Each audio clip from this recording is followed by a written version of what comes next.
Welcome. What a program we have here tonight. And it is great to be back to face. And so before we get started, a round of applause for UWSP Wausau campus here for allowing us.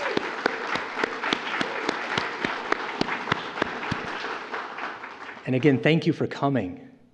This program actually was planned 2 years ago, and the program was on hold. Charles and I kept talking. I think I talked more than he wanted me to. Once I get a phone number in my phone, it just doesn't go away. But Charles was gracious enough to answer every time. And every time he answered, he gave me another name, like Joan Browning, or like Janie Forsyth, which you'll see a video today. And then Charles sent me a book,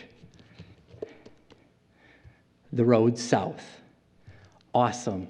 My partner in crime, Nathan Holtz, who also teaches 5th grade with me in the same classroom. So if you can imagine our lessons, sometimes we're on task and maybe sometimes we're not.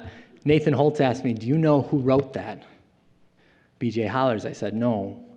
He said, "He's a professor at UW-Eau Claire."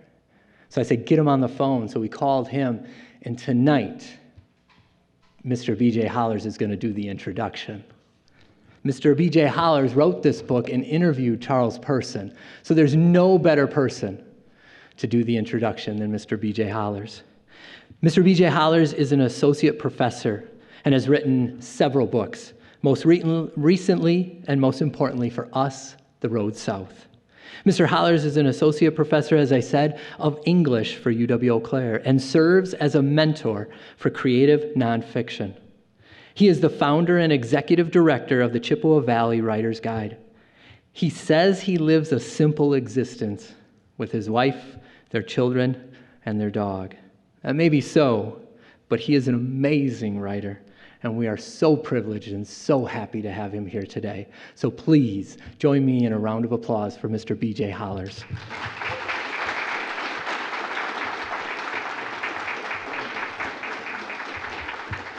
Well, that was far more introduction than I deserve. Can we give it up for Colin and Nathan? This is an enormous opportunity we have tonight. Thank you so much.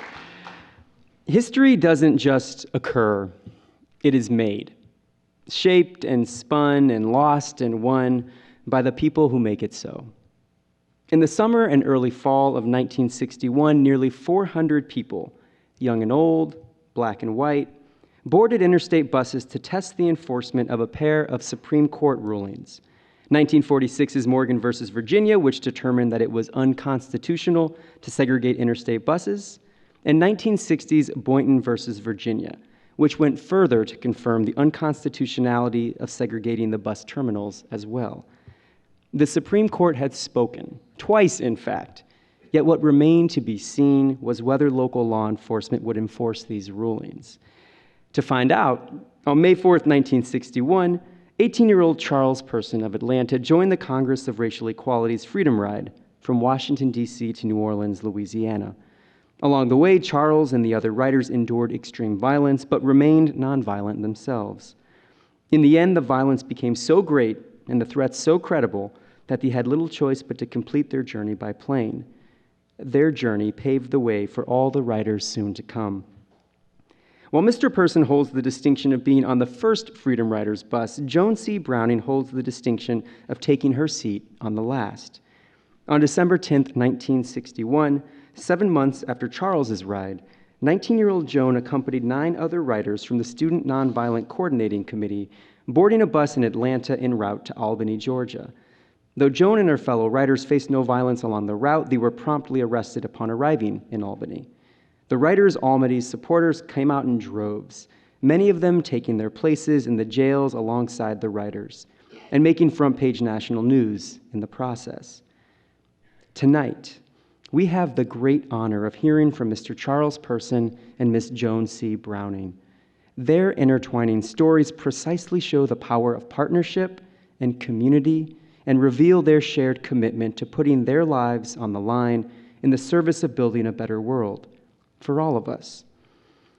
Dr. King spoke often of finding our way to the beloved community, a metaphorical promised land in which peace, justice, and equal opportunity reign supreme. But if the Freedom Riders have taught me anything, it's that there's no one map to get us there. Sometimes you sit at a counter in Greensboro, North Carolina. Other times you board a bus. Sometimes you march. Sometimes you sing. And every time you vote. More than anything, you do all you can to make your voice heard and to elevate and amplify those voices that for too long have been silenced or diminished or forgotten.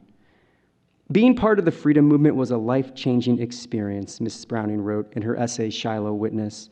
In participating, I lost my only real opportunity for a higher education, and I was alienated from my church. I experienced a lifelong separation from my large and loving family and was set apart from the world in ways that affected all my relationships and employment opportunities. There will be a cost, Mr. Person confirmed in his newly published memoir, Buses Are A-Comin'. Agents of change pay a price, but the present moves on. The future holds almost unanimous approval of those who make a stand today in favor of a better tomorrow. Let us all make that stand today in the service of a better tomorrow. Please join me in welcoming Mr. Charles Person and Ms. Joan C. Browning.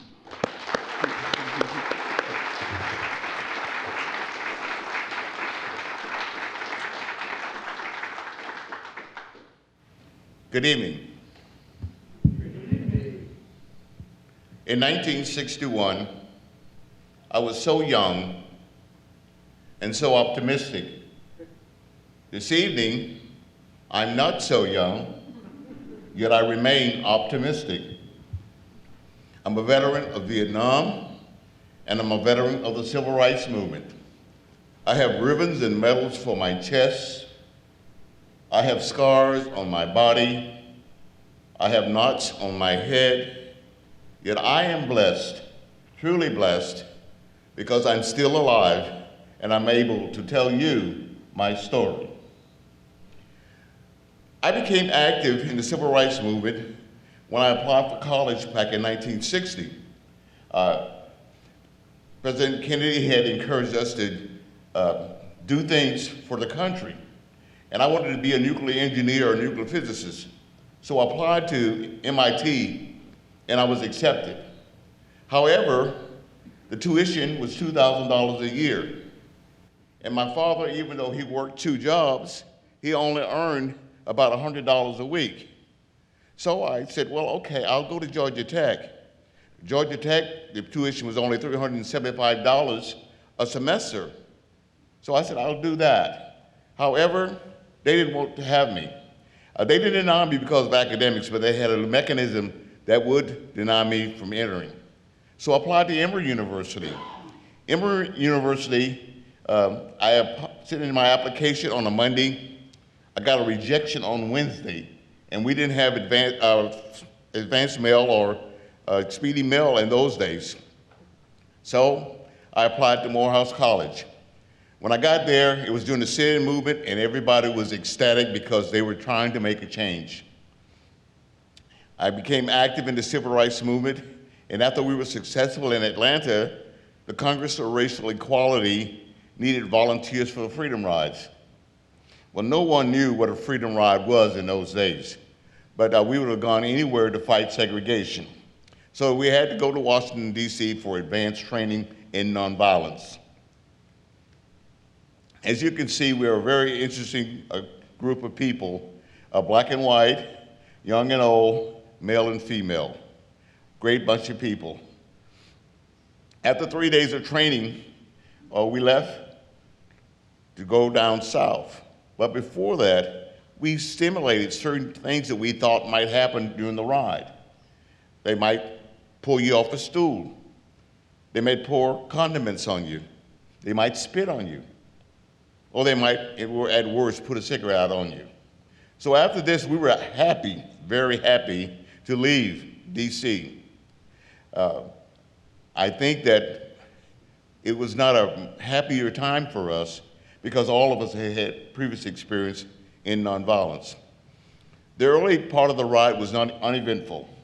The first instant that we had any problems at all was when we got to Charlotte, North Carolina, and they wanted to arrest me for trying to get my shoe shined.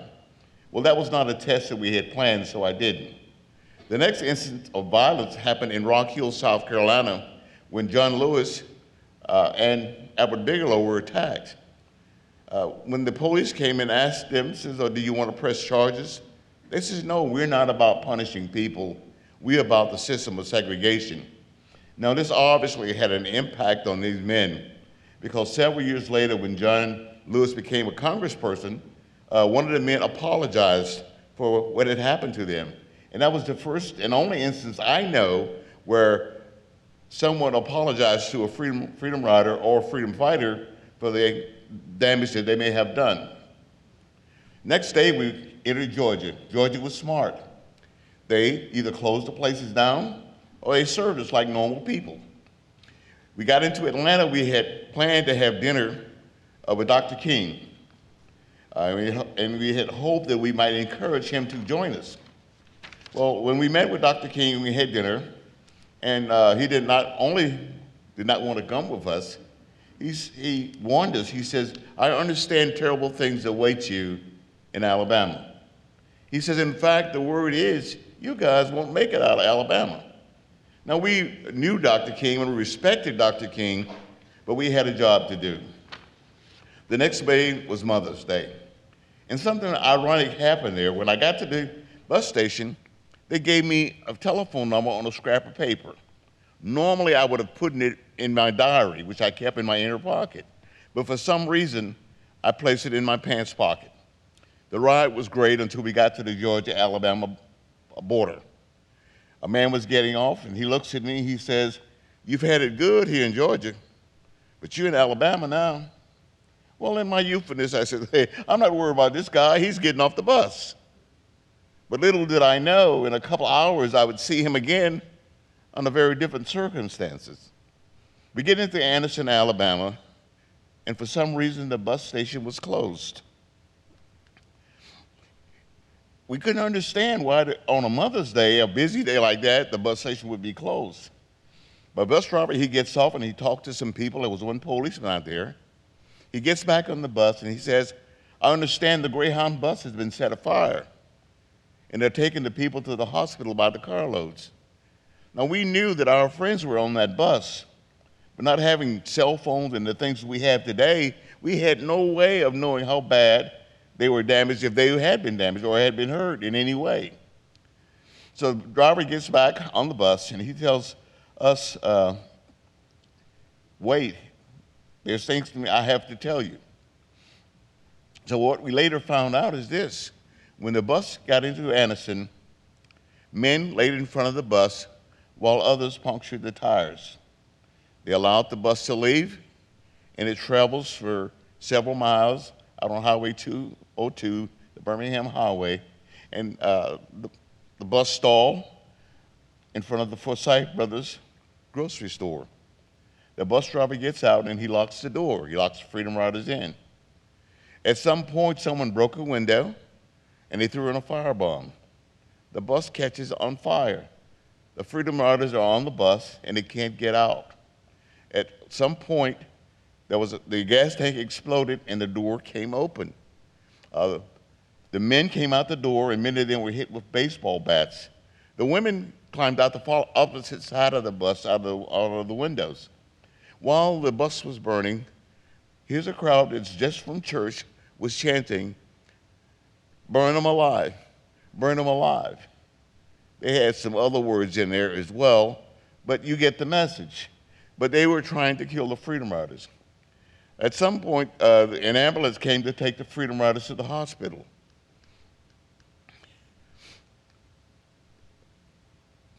When the ambulance got there, they didn't want to pick up the Freedom Riders, all of the Freedom Riders. And they said, the white Freedom Riders said, "If you're not going to take them, you're not going to take us." So they discussed it for a while, and eventually they got a situation where they could not only take the white Freedom Riders, but also the black Freedom Riders. But during that period of time of waiting, there was a young 12-year-old white girl named Janie Forsythe who showed compassion for the Freedom Riders. And she came out and she comforted them and she gave them water. And she was the only bright part of the day. Eventually, the Freedom Riders got to the hospital, and the people who burned the bus followed them to the hospital, and they threatened to burn the hospital down.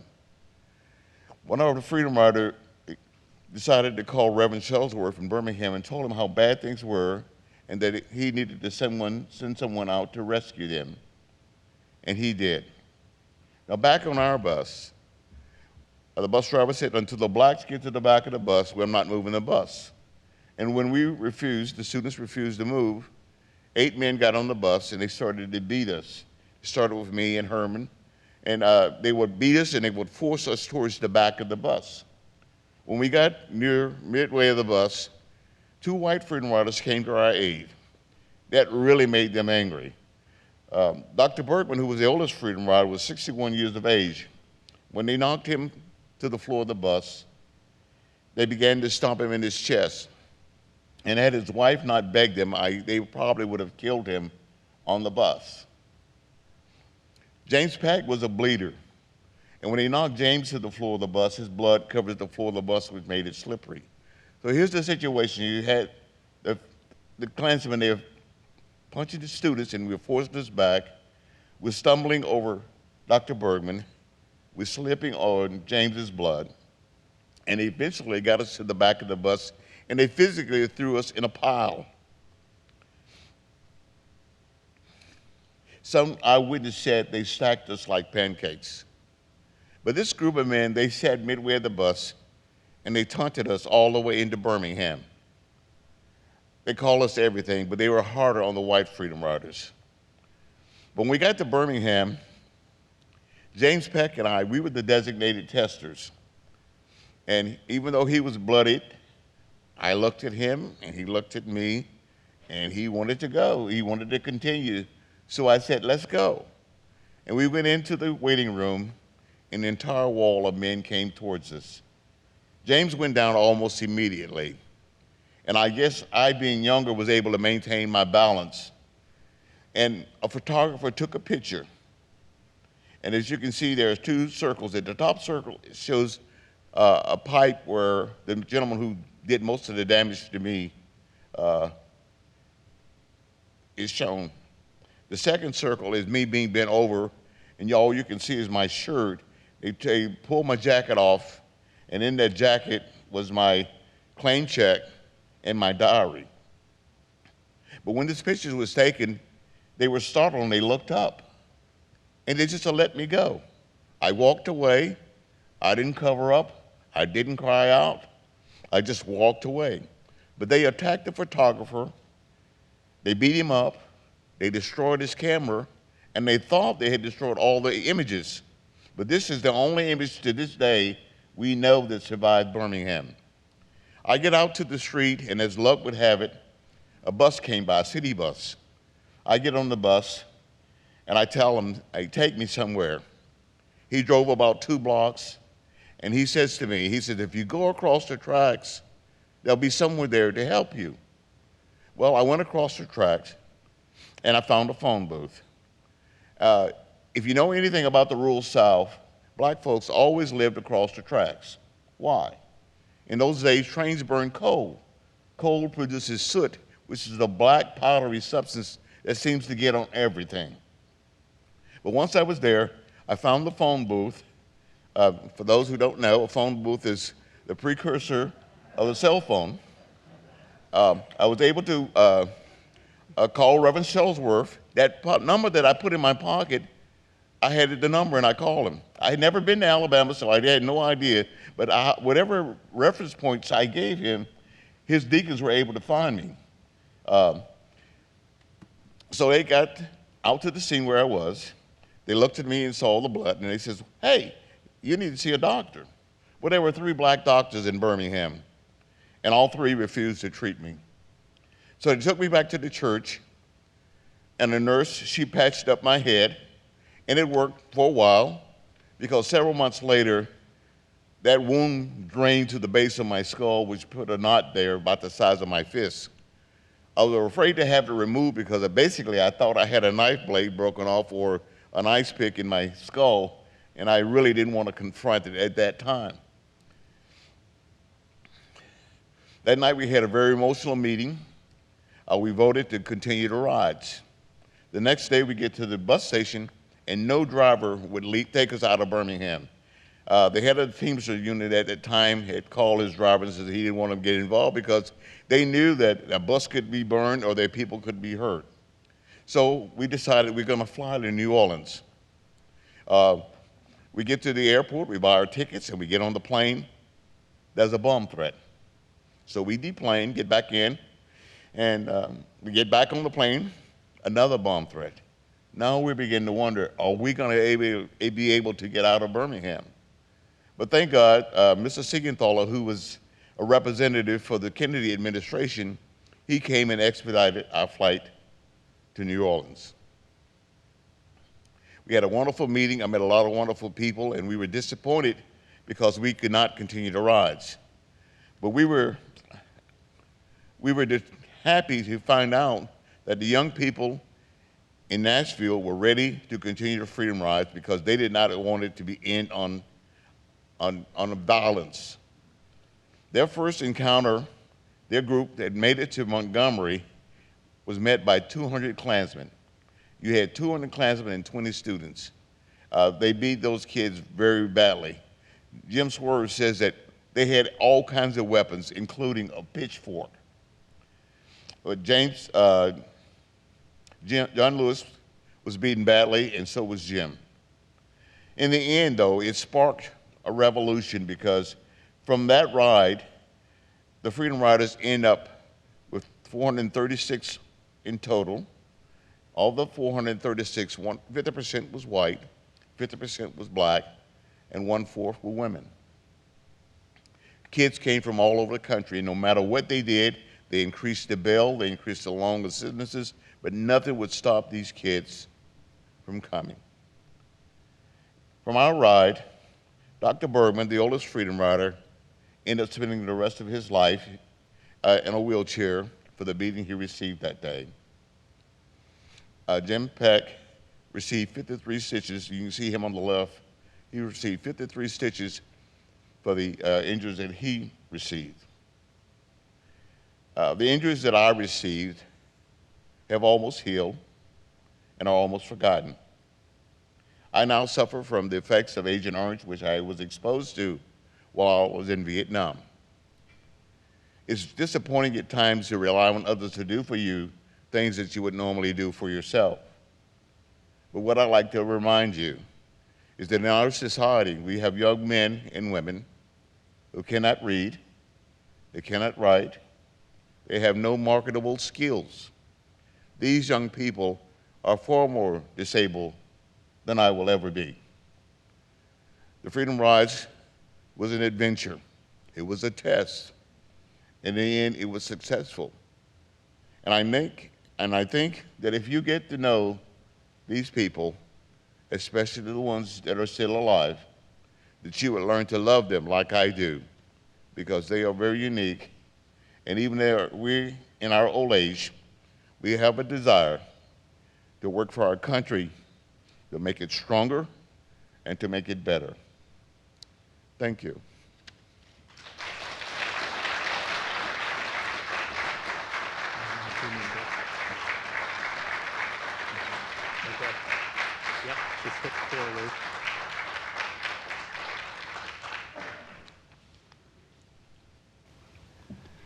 Thank you very much, and thank you, Charles, for sharing this experience with me. I've heard Charles tell his story several times, and we always ask for Kleenex because I always tear up. I did better tonight, but it still is hard to hear. I really didn't want to talk about myself because I didn't think I was very important in the freedom movement, but Julian Bond convinced me to. He wrote an article where he said, we need to do this because democracy itself demands memory. And in this article in 1991, he could have been talking about our experience here in these last few days. He said, in more and more schools, students learn about the civil rights movement of the recent past. They learn that ordinary women and men were moved to extraordinary acts of courage. And he says, and they learn that what was done once may well be done again. And that is why I bother to tell you about myself, not because I'm that important, but because the young people today, I think, hold the key to our future. When I speak to groups before the pandemic, I would go to a craft store and buy lots of very inexpensive murals and give them out, so that instead of looking at me, they could look at themselves and say, this is somebody who's going to be the freedom riders of the future. Let me just quickly tell you, everywhere we went in the South, we had these signs.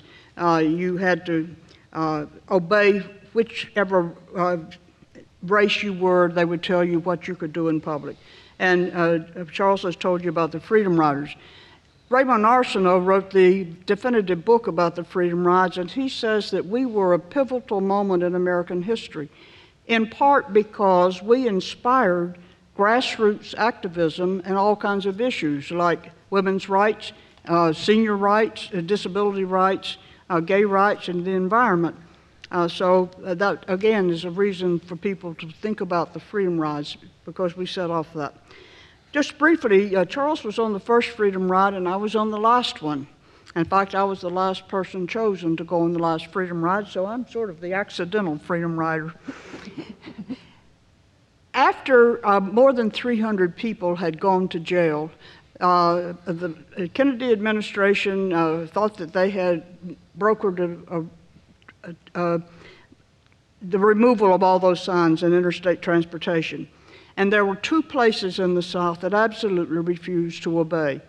Macomb, Mississippi was one, and the Congress of Racial Equality, people from New Orleans had tried 6 times in Macomb, and they had almost lost their life and had to be taken out of town in secret. So Macomb just closed the bus station. There was no longer bus service there. The other place was Albany, Georgia, and the NAACP Youth Council and the students at Albany State College had tried again 6 times. Some of them had spent Thanksgiving in jail. And the people in Albany called the Student Nonviolent Coordinating Committee office and asked us to come and help them. So we got together all the money we could. We had enough money for, I thought, round-trip tickets, but it turns out it was 9 one-way tickets to Albany. The separate but equal doctrine had come about in the Supreme Court case out of Louisiana in 1892 when a group of people there wanted to test the, at that time, new Louisiana Separate Car Act, which required black and white people to sit in separate cars on trains. And there was, the young man who was the designated person to test that was Mr. Homer Plessy. So our Freedom Ride, instead of being on a bus, was on a train, and that was a tip of the hat to Mr. Plessy. We thought we would be the last Freedom Ride, and we were. I want to just briefly run through what it was like to be in that Freedom Ride. This is the train station in Albany, Georgia. Our plan was when we got to Albany, we would exit the train. We would all go, black and white would go into the waiting room designated for whites. We would sit just a moment, and then we would go out and we would be met by people from the African American community who would take us into their homes and feed us supper and put us up for the night and bring us back the next day to return to Atlanta. Instead, when we got out, I was seated in the Harlem taxi cab, which had one cab and one driver, the owner. When we were arrested, we were told that we were arrested for conspiracy to overthrow the government of the state of Georgia, which we always thought was pretty a heavy work for a group of 9 basic teenagers on a Sunday afternoon train ride. Later, though, they changed it to we refused to obey a police officer and disturbing the peace. And after we were arrested, the owner of the Harlem taxi cab was also arrested for having me sit in the back seat of his cab. Let me just show you some quick headlines. The newspapers, of course, reported all about it, and they often would say, and by the way, there's a white girl involved in this, and her name is Joan Browning, and this is where she lives, and this is her phone number, in case anybody wants to talk to her about it. And weeks later, when I got back to home, people did, often in the middle of the night, in very threatening, very crude language. Some people think going to jail is romantic, but I want you to see what a jail in Albany looked like, and I'm sure this is what they all looked like in the South at that time. Really nasty places. Because they had invited us, the people of Albany started marching down to City Hall and to the jail protesting our arrest.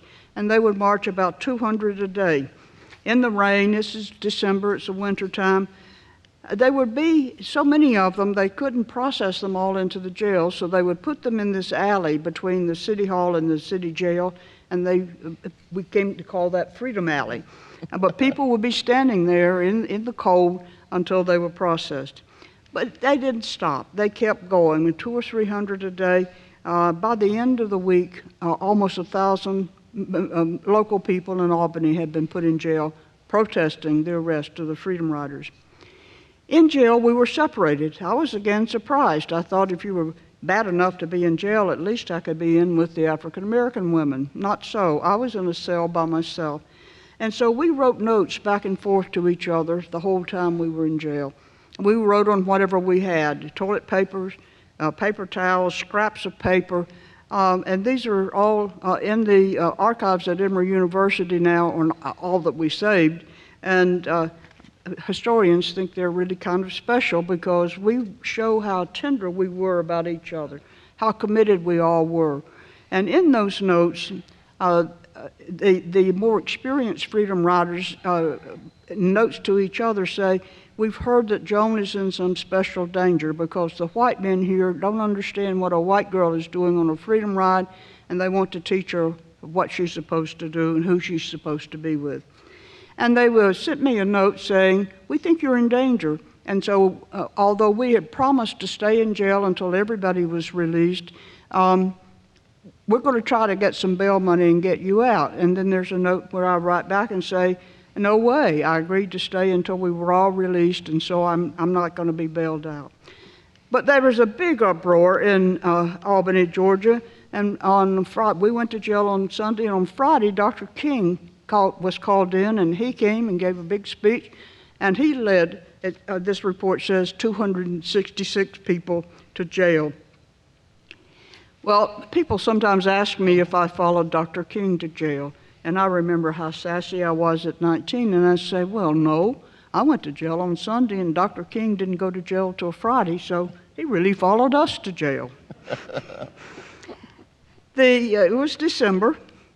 The people of Albany said, we're not going to spend our money in places that don't respect us, that don't treat us right, and so they called for a holiday blackout. And one of the things I saved from Albany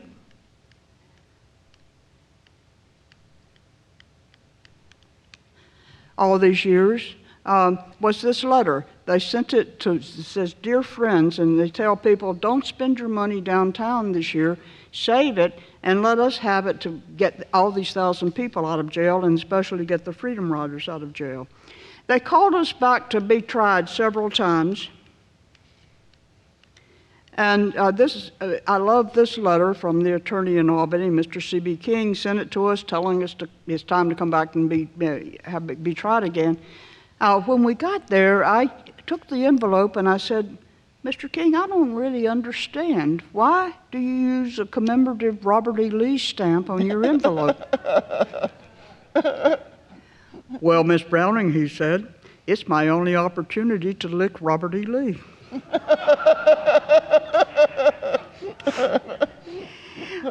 On that occasion, when we went back for that trial, we were already in as much trouble as we thought we could get in Albany, so we sat together in the courtroom, and it was the first time black and white people had sat together in the courtroom, and that again set them off. And so they started dragging some of us out, throwing us through revolving doors, and some were not seriously, but definitely injured. I had not agreed to that. And since I hadn't agreed to that after they dragged a few out, I just got up and meekly walked out.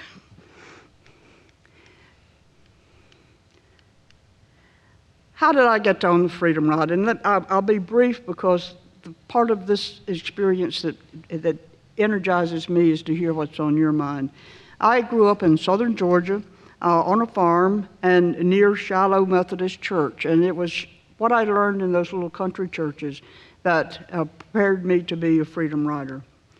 The church that I actually grew up in had a banner in the Sunday school that had been there since the church was formed, and it summed up our whole theology.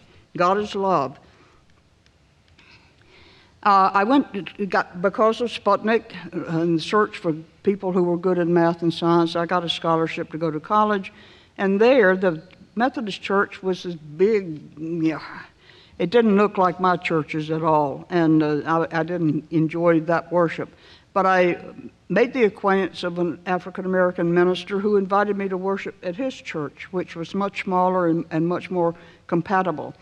But that led to the anonymous people to call the president of the college, Dr. Robert E. Lee, and threatened to burn that church if I continued to worship there. So I had to figure out what's wrong with going to church. And I was directed to an African-American college, Payne College, and they had a weekend every year for black and white students to get together. And just briefly that weekend, and these are such really radical people. I mean, they look like they want to overthrow the government of the state of Georgia, don't they? That weekend, they always had some specialists at that weekend, and that weekend it was Reverend James M. Lawson, Jr., who was the guru of nonviolent civil disobedience. He had studied with Gandhi, and he brought it to many of us. He may have been part of your training. No, he was not part of your training. Anyway, since I don't know which church to attend, I started taking notes, and one note is about Operation X, about a picket we had downtown Augusta. We also participated in a sit-in that resulted in one of the Payne College students being stabbed in the chest with a knife by a Klansman. And we had promised we would obey him, and he told us when we got outside the door of the lunch room of the drugstore, turn right and run, and there would be people down there waiting to take us back to campus. So we obeyed him, but we looked back and saw him lying on the sidewalk with his blood puddling around him. Well, I didn't want to write about myself because I had moved to West Virginia, and I had bought into this mountaineers are always free, but the more I lived there, the more I realized that was not entirely and completely true. And so I never really advertised that I was a freedom rider. But Julian Bond told me that by all means I should do something with the materials I collected, but with my memory. And he says there's a great shortage of first-person accounts in civil rights history fill that void. And, Julian had been a friend forever and a mentor, and so, okay, I'll give it a try. So I wrote about myself in Deep in Our Hearts, and I noticed, and thank you for selling that, and thank you for the people who buy it and read it. There are two of us in that book who are freedom riders, and one is Casey Hayden, who was very important to me. In addition to our churches, it turns out we were all reading Henry David Thoreau's essay on the duty of civil disobedience. Dr. King read it when he was 15 years old. James Lawson had read it. Casey Hayden had read it. And the freedom rider, John Moody, who was supposed to be in your freedom ride and was on the third freedom ride, had read it. So we all had some things in common that we just had stumbled into.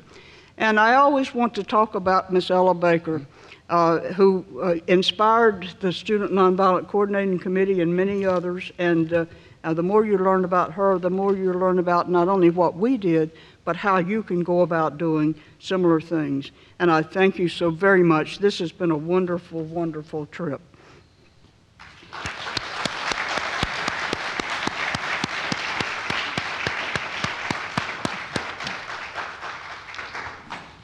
As I said earlier, the more I talked to Charles, the more this program built up. And in my phone, he mentioned the Angel of Anniston. And in my phone, I have the number for the Angel of Anniston. And I have been able to talk to her. Her story is so amazing. She cannot be here tonight because of health concerns.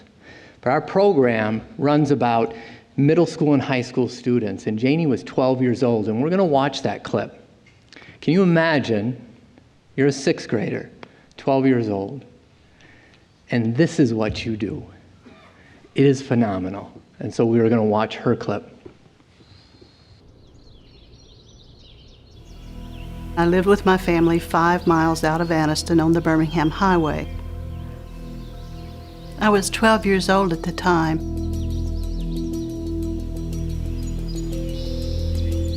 My dad had a grocery store beside the house, and the name of it was Forsyth and Son Grocery. One day he said there were some black agitators, nigger agitators, coming down from the north. He said he and some of his friends had a little surprise party planned for him, and he kind of laughed.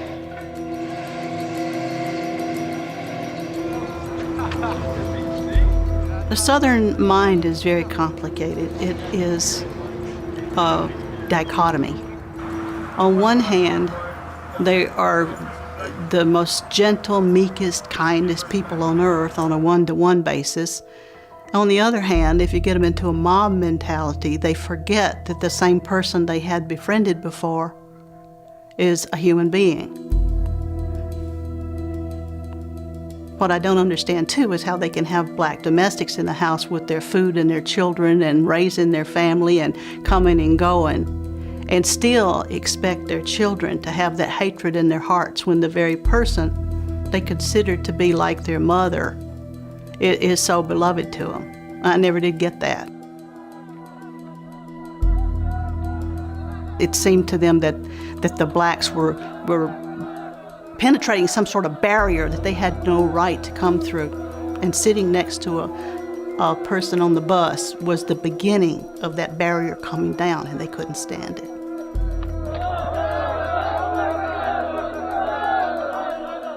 The people who were surrounding the bus immediately were all males, and they were all white.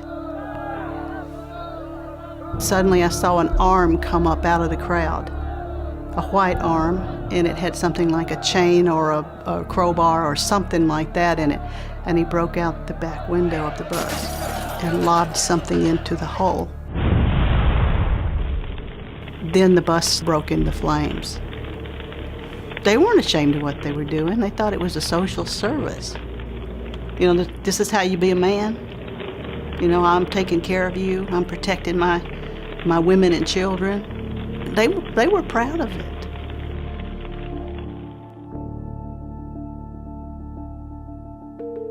I went to the house and got a bucket of water and a stack of Dixie cups, and I walked right out into the middle of that crowd.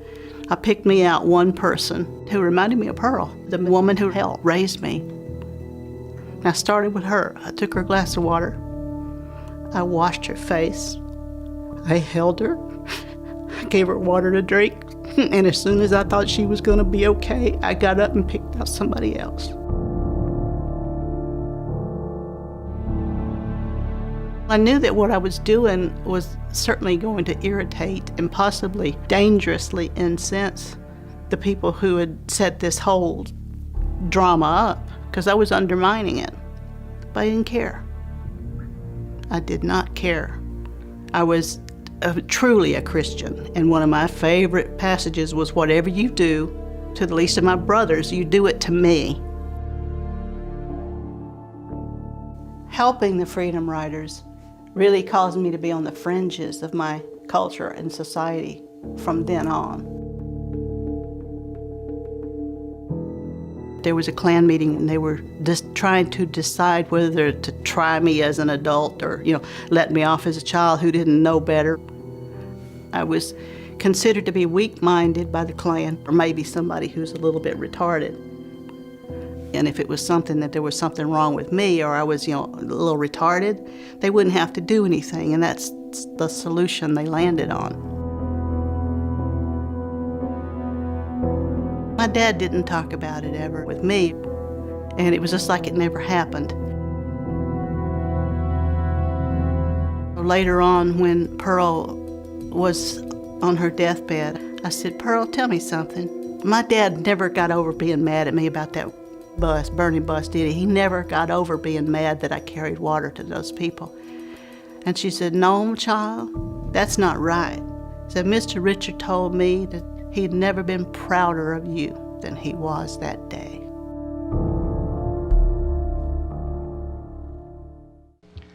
Now, I've seen that clip many times, and I've talked to Janie. I've never gotten to meet her. But I know Joan and Charles have been able to meet her. And I know they've had special contact with her. So, again, you can share what you know of Janie. I was really excited to accept this invitation because Charles and I have appeared in several places before, and it's always a joy to be with him. But it was going to be icing on the cake if Janie could come. I admire her more than I can imagine, and when I wrote about myself, I was writing for little white girls in the South so that they might have another image than the the women in mobs yelling at the Little Rock Nine and people like that. So I'm sorry not to be able to be with Janie, but my friend has known her since forever. Janie is a person you have to meet her because she has such compassion. And to give you an example of how compassionate and how wonderful I think that she is, several years back when the movie The Butler was being premiered, we were invited out to California for a viewing of the movie and to meet with some various people like Denzel Washington and Gladys Knight and other celebrities associated with the movie. Well, I had been suffering from an attack of Agent Orange. In fact, I had chronic kidney disease, and the doctors, thought I was at the point of dialysis and all those kinds of things. So I was relating that to Janie. She took my face in her hand and she says, I have 2 kidneys. You can have one of them. It really touched me because I knew her and I knew the relationship, but ask someone to do that, is just remarkable. But that's just the level of compassion she had. But I think hopefully in the future, if her health gets better, I hope you will get a chance to meet her, and I know you will love her because her compassion just oozes out of her. It's just her normal way. And she's also a pet lover. I think she has rescued more dogs in the last year than most of us will see in a lifetime. But like every stray that exists in LA, she asks others to help her find a home for these animals. But she's just a wonderful person. You'd love her. We were invited on the 50th anniversary of the Freedom Rides to come to Chicago as Miss Oprah Winfrey's guest for a filming she wanted to do about the Freedom Riders. And that was the first time I met Janie. When Miss Winfrey brought Janie out, some of us had sort of forgotten about the Angel of Anniston. We hadn't looked her up. We'd been busy looking each other up.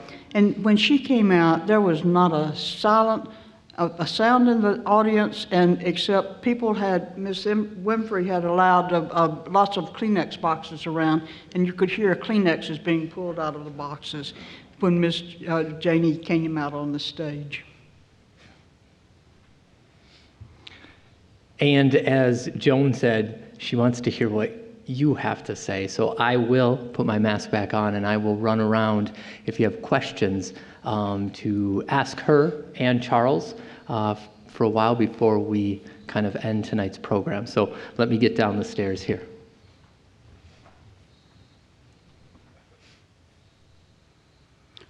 Well, while there's a lull, and since I wanted to always talk about Miss Ella Baker, in 1964, she gave a speech in Mississippi, and I'd like to read you a couple of things that she said there, which makes more sense that a white person would be involved. She said, "Remember, we're not fighting for the freedom of the Negro alone, but for the freedom of the human spirit, a larger freedom that encompasses all of mankind." So we were, the whites who were willing to be part of the movement were always welcome.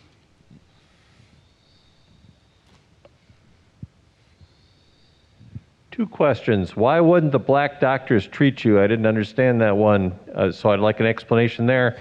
And did they? Black doctors not truth. And the second question being, did they beat the women also? Did they just beat the men, or were they also beating the women that were along on these rides in these situations? First, I'll answer the first question first. One of the reasons the doctors wouldn't treat me is that I was considered an outside agitator.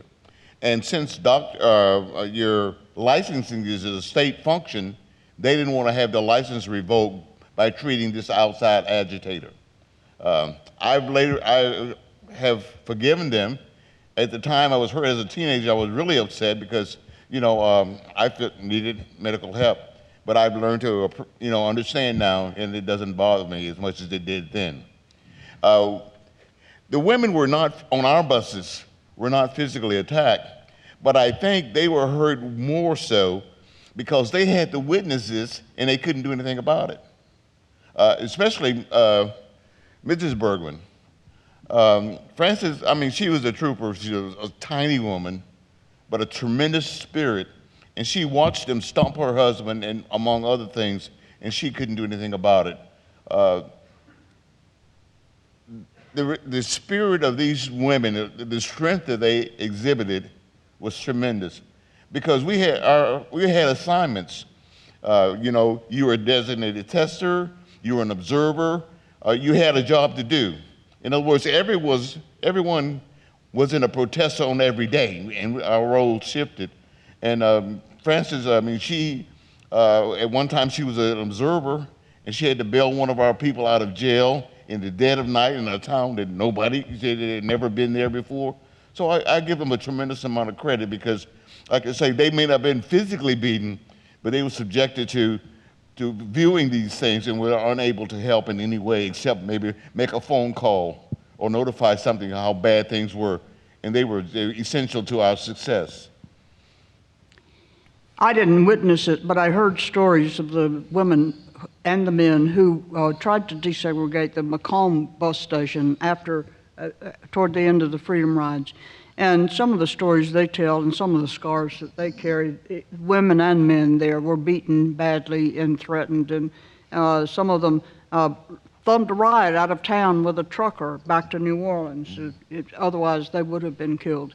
So, and what happened in those, once we vanished into those little southern jails, so there's some really, really horrible stories about what happened there. What happened to Mrs. Fannie Lou Hamer, in one of those little jails because she wouldn't sit in the right place on a bus. They were willing to harm women as well as men, but the men took the worst of it. And I agree, it was horrible to maintain the discipline of nonviolence, not to come to the aid of our fellows who were being beaten. One of the things, too, that happened to the women was that they were subjected to body cavity searches. And it was designed to humiliate them because men were not subjected to that.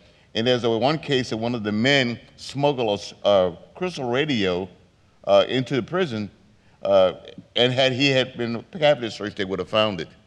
So what they did to the women, it was a lot of the times it was to humiliate them and to really degrade them in any manner.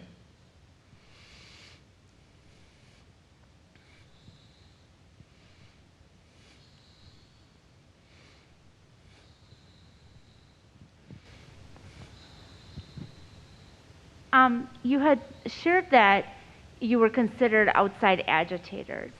And given the time and the climate, how did your families respond initially to your participation in the movement? And did that change over time?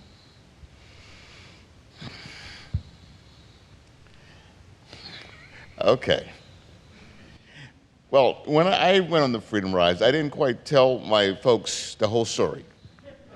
It was a fib, but I only told them that we were going for training. I didn't tell them the extent of what was going to happen. So after the Freedom Rides and after the beatings and the burning of the bus, and after the trial of the men in that picture, and they were all exonerated, my mom says to me, she says, why don't you join the Army? It'll be safer than continuing in the civil rights movement. So instead, the Army tried to recruit me to go to West Point, and I saw an article in the paper, and I said, I'd rather be a private in the Marine Corps than a second lieutenant in the Army. And I ended up in the Marine Corps instead. So, but my family supported me because I was a good student. I did most of the things that were right. I didn't disappoint them in that respect. But I think that do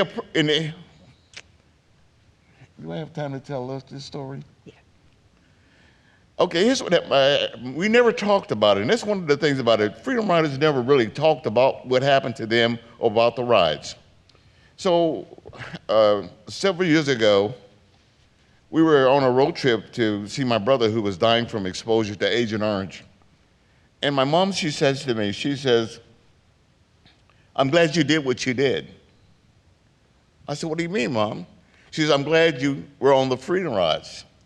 And she said, I remember when we used to take road trips, I had to pack a lunch. And she said, but that wasn't the bad part. You know, we didn't have restaurants and rest stops that we could go to. She said, but when we had to potty, it was a problem because for you boys, it was easy. You just go out and find a bush or a tree and relieve yourselves. She said, but for me and the girls, we had to squat down between the doors of the car, and relieve themselves. And many times it was rough because in those days, girls didn't wear pants. So here you are, you got a skirt, a slip, and all the other things that girls have under those dresses, and you're trying to just relieve yourself. So, it made me think back that she really appreciated the efforts of the Freedom Rides, but we had never talked about it until that particular time. And I think back on it, it must have been rough being a woman back there because if we could not go to restaurants, but we also could not go to restrooms. And these are just normal bodily functions that everybody has. And, but they were smart because they figured a way to get it done. And I was just a child then, mostly when we traveled. And you heard about the Green Book and all that, but we couldn't afford to go to places. My mother had, when I went to college at the age of 16, my mother had divorced my father and remarried. And as far as being an outside agitator, she learned I was in jail in Albany because one of the television stations she got was the Albany television station. And she saw Lenore Tate and me leading the Freedom Riders from the city jail across the street to the county jail.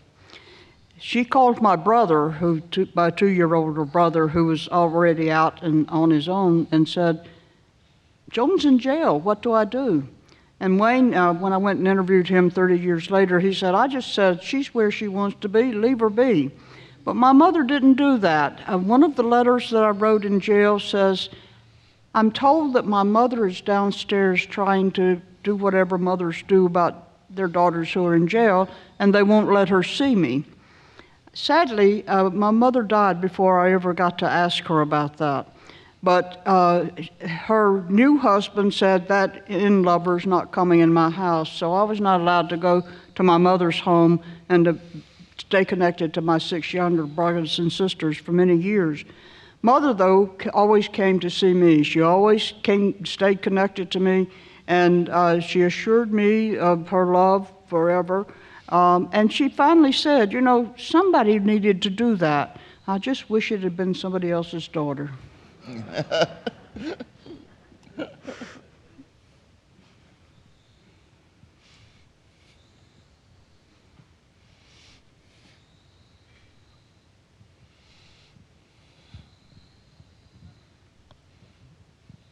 Do you have any suggestions for the current movement? Regrets. For the How could I regret being with the cream of the crop of my generation, doing the most valiant thing that I could possibly do? To be associated with Charles Person and Julian Bond and Ella Baker, it changed my life way for the better. I might have been a decent physicist, but I'm a much better human being because of the people I met and found and retained lifelong connections with. James Peck was a millionaire, and to see the beating that he took for me and for other black people throughout the country who will never know him. And I hope if you read my book, you'll learn to appreciate him like I did, because he didn't have to be there. You know, it was my fight, but he and the other whites, freedom riders, they took up our cause, and many of them suffered brutally because those agitators hated them worse than they hated me. And I have no regrets. I'm appreciative to the people that I've met, and hopefully we help make this a better place. I think that young people can learn from that experience, because no matter what, in spite of the bitterness and all that, I've learned in life that there are a lot of good people. I've had several monumental points in my life, being a United States Marine and being a freedom rider. And heck, you can't get any better than that.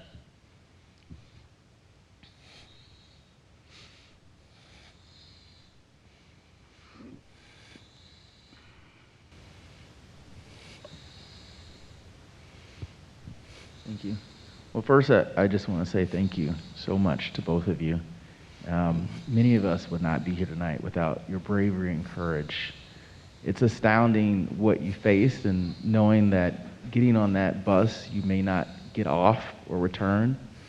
And I guess, moving forward, I guess I want to know what gave you the strength and the fortitude to be able to get through that and to keep going, not being assured that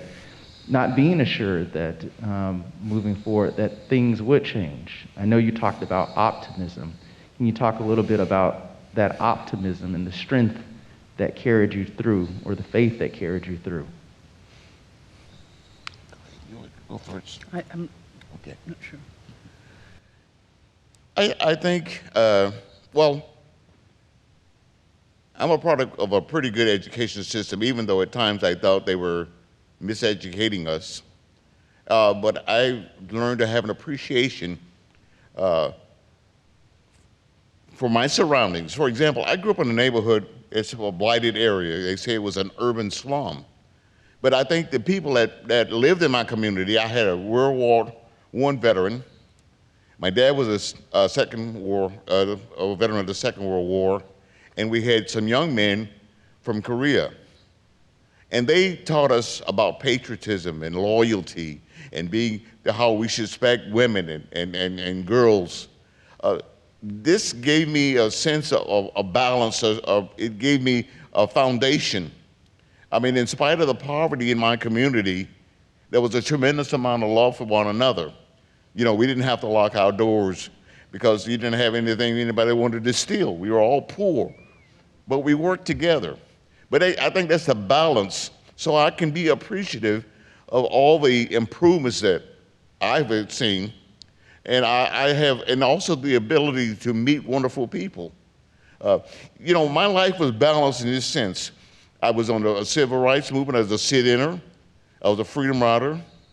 And I think the things I learned there saved my life when I became a Marine, because I was not afraid. And I don't know, this sometimes, it may sound silly, but there are times I know I should have been afraid, and I was not. I was a calming force in my platoon in Vietnam. And they realized that, you know, I was no different from any other corporal at the time. But the thing is, we relied on one another. And I think that's it, is that being able to respect people, to trust in people, and knowing that people have your back, and you can sleep well at night because you know that in the end of the day, that you've done a good job, and you ask God to forgive you for any mistakes that you may have made. And I guess basically that's how I try to live my life. I get angry, but I don't stay angry long. You know, I'm forgetful, and I forgive those, and I hope people forgive me for the mistakes that I make.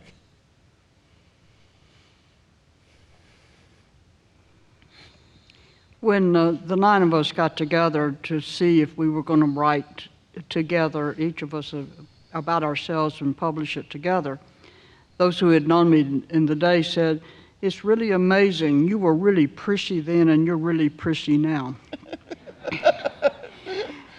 But I always kept in the back of my mind that I never wanted to embarrass my mother. You know, she had high standards for me, and other than being a freedom rider, I never actually deviated. And she was okay about my being a freedom rider. She just knew that I was going to be kicked out of college, and it was going to be hard for me the rest of my life. So anytime, and then I fell in with Ella Baker, who, after my mother, was the most informative person in my life, and the things that she taught and that I learned in the movement, I use every day. And things about how to organize, you know, to find people who share my beliefs so that I'm not alone, even in the rural West Virginia, and other essential life lessons. I don't think I would have learned that as well or as thoroughly if I had not been a freedom rider. How would you, what would they train you, how would they train you to be a freedom rider? What was the training that you did to be successful or to be a freedom rider? Initially, the training of where we simulated people spitting on you and yanking off the benches and stuff like that was easy. But I think when I was in jail, I was put in solitary confinement for singing too loud. And when you're in solitary confinement, you're in a room that has minimal light, no exterior windows, no reading material or anything alike. All you've got is yourself. And you sit there and the first few days was terrible. I mean, you know, how can you stay awake 8, 10, 12 hours with nothing to do? And after a while, I was able to take that energy and focus it in, calm myself, and I learned to be quiet for long periods of time. It just changed my whole evolution of how I looked at things. So when in Vietnam, in the times when you had to sit on a foxhole or on a listening post, you're out there, you can't make noise. So what I'm saying is these are little things I didn't plan on it happening that way, but it did. And I'm thankful for the fact because, like I say, there were times I know I should have been afraid in the Freedom Rides and in Marine Corps, but I was not. And maybe it's because I was young, maybe because I was stupid, I don't know why, but I just wasn't. And one of the things I did in solitary confinement to amuse myself, I'll tell you how nerdy I was. I would work square root problems in my head. I didn't have pencil and paper, so I would work them in my head. I don't know how to do it now. I think I could resurrect it, but it was a way of staying calm. It was a way of staying focused and just passing the time.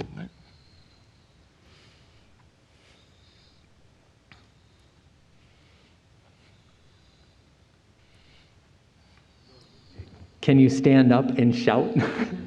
Sure, I'll yell out. I just am curious, what piece of advice would you tell to all of us here right now that we can take with us moving forward?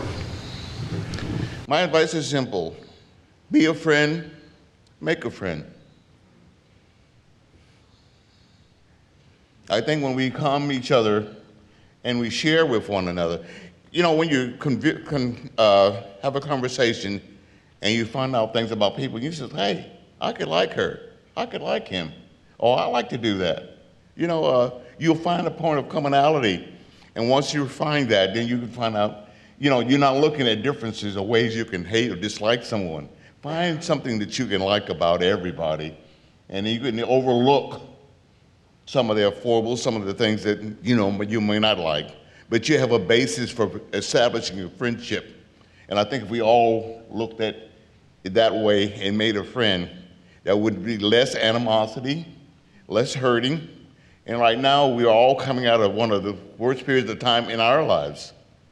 I would be glad when we can take these masks and we have a big bonfire and we can hug and shake hands again. You know, we need that. We need that. It's been rough, but I think if we hang together, we can get past this pandemic and we can all be happy again.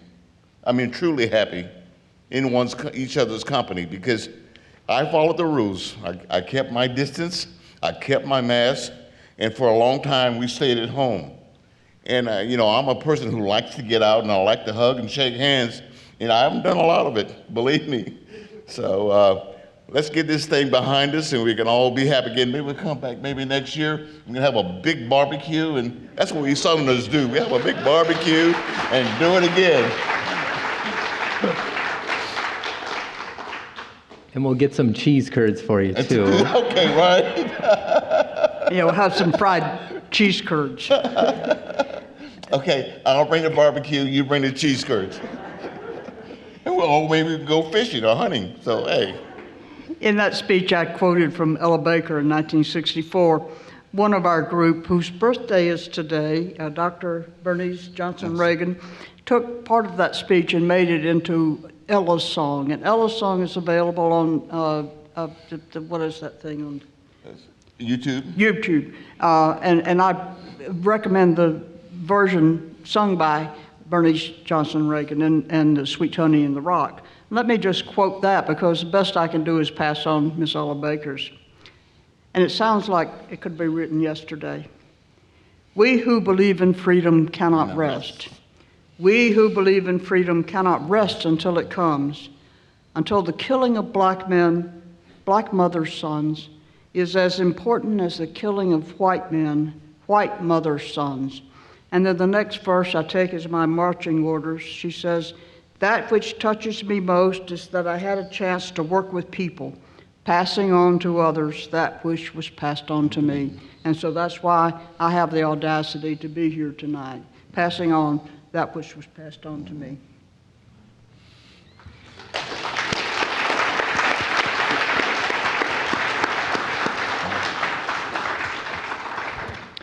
So for the past 2 days, they have been traveling around central Wisconsin, inspiring our youth, our middle school and high school students, near and far, Edgar, Cadott, Wausau area, and it has been wonderful. We've had a chance to bring our education to life. We've had a chance to enhance our education. We've all studied about Dr. Martin Luther King. But now think about this in central Wisconsin. We've had the Little Rock Nine here. The Selma March, Linda Blackman Lowry came here.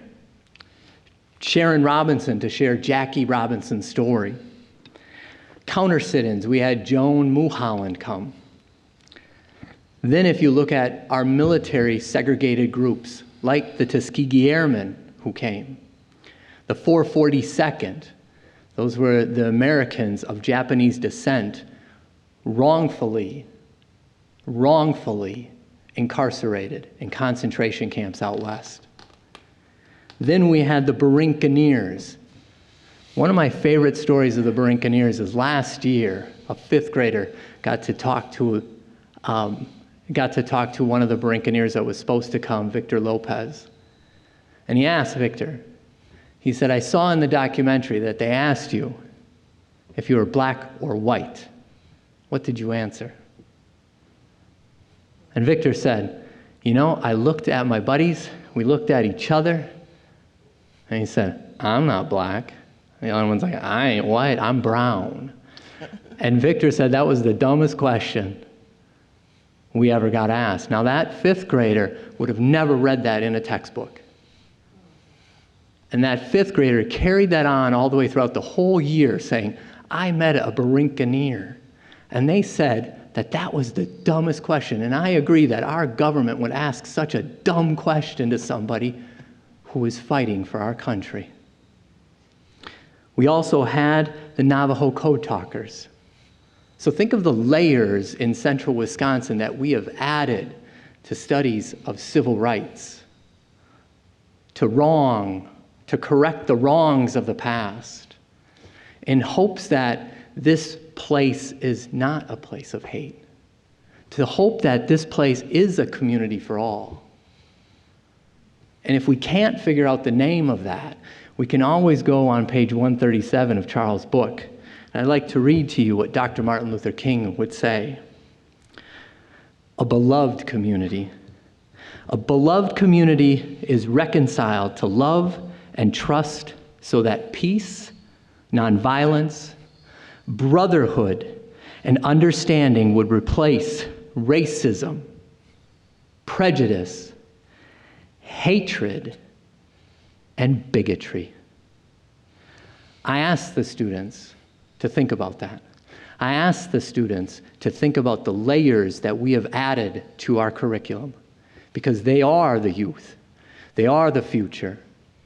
They are the ones that definitely are going to make this a great place to be in central Wisconsin, Marathon County. And like those students, I gave them homework, and I'm going to give you guys homework. Once a teacher, maybe always a teacher. 60 years ago, the Freedom Riders took on this course. 60 years ago, Charles Person was with 12 others. Today, there are 2 original Freedom Riders, Hank Thomas and Charles Person. They've never been recognized. They don't have a Congressional Gold Medal. It's taken 60 years, 6 decades, to get a bill in the House right now. Please remember this number, H.R. 1348. There's 168 co-sponsors, and then, like our government has some red tape and all of that, you need this glorious number, 250, 240 some signatures. And once it gets those signatures, then we need that glorious Senate number of 67. And we have to make it in a 2-year span, because then the House has an election, and then we have to start all over. As of right now, there are 2 Wisconsin representatives out of 8 that have co-sponsored. Gwen Moore, Mark Pakin. I ask you to call Tom Tiffany. I ask you to call Ron Kind, to call every Wisconsin representative so that I can call Charles and Joan, and I can say it's 8 for 8 in Wisconsin. And like I asked our students, write to Minnesota, write to Iowa and Illinois, because it is shameful that they have not been recognized. I appreciate you listening to that. And I heard some clicks, so I'm really happy that you wrote that number down. Before I give our nice, wonderful, full page of sponsor lists, I cannot leave the stage without presenting Charles with a gift. Oh my God. Charles and I had a bet. And either today I was going to wear an Atlanta Hawks shirt, or he was going to wear a Bucks shirt.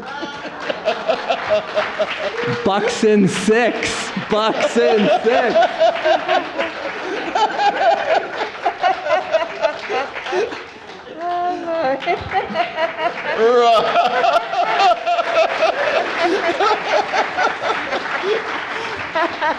I want the Atlanta Hawks to see that, Charles. But as my partner, Nathan Holtz, walks and escorts Charles and Joan back by the tables to sign books, I want to read you a list that's super important and near and dear to my heart. Because without these people, these groups, these organizations, these foundations, we would not be here. We would not be here for 15 years. 15 years of doing these programs. The Dudley Foundation, Edgar PTO, Berg Sales, Edgar VFW, MPNC, Godorsey, Toyota of Wausau, ELM of Edgar, Nicolay Bank of Wausau and Edgar, Jefferson Street Inn, Badger Basket, Scotty's, Covantage Credit Union, the Mint Cafe, Edgar Lyons, Fenwood Lyons, Edgar Legion, the Samuels Group, Hugman Law Firm, Abbey Bank, Yankee Bookstore, the Edgar IGA, the Edgar School District, Marathon County Public Library, People's State Bank, Midwest Dental, Edgar Area JCs, BAME Insurance, Wausau Noon Optimist, Walmart, Young's Drug Store, Marathon Cheese Corporation, Edgar Sport and Spine, Dale and Amy Dulkey, Wisconsin Public Radio, CCT Controlled Concepts Technology, Knights of Columbus, Wood Trust Bank, Reuter Ware, Heil Harvest, Edgar FFA, Edgar Area Education Foundation, Southport Engineered Systems, Judd S. Alexander Foundation, in memory of Daniel J. Merkus, Richard and Paula Barnes, Wausau School District, NWA, Northwestern Wisconsin Associates, Cadott School District, UWSP Wausau Campus, Terry and Colleen Gerink, Northland Lutheran School District, Montgomery Plant Dudley Post 10, Vietnam Veterans of America, Jack and Sally Vistra, Disabled American Veterans, Carrie and John Lashinsky, Community Foundation of North Central Wisconsin, Sue Shackle, T&J Concrete, the Greenheck Fan Corporation, B.A. and Esther Greenheck Foundation. Round of applause for our sponsors.